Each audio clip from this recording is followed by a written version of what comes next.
Pemirsa, pemberlakuan kebijakan pajak progresif bagi kendaraan roda 2 di Bali berimbas terhadap pemasukan pajak kendaraan bermotor secara umum. Meskipun pemasukan pajak meningkat, dari sisi kendaraan, wajib pajak yang sadar membayar pajak samsat kendaraannya semakin menurun.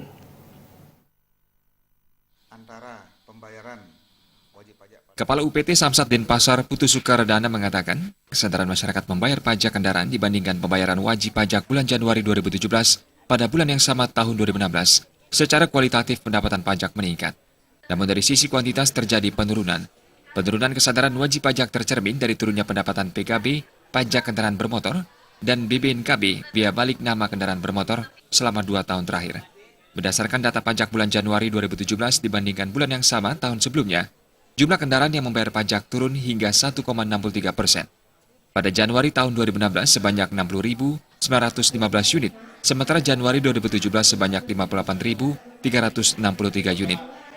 Jika kami bandingkan antara pembayaran wajib pajak pada bulan Januari tahun 2016 dengan masa pajak Januari 2017, itu secara kuantitatif menurun. Namun secara kualitatif nilainya itu meningkat. Kami tetap optimis untuk tahun 2017 ini, ya. Jadi dengan berbagai upaya kami telah lakukan agar masyarakat tetap sadar untuk membayar pajaknya.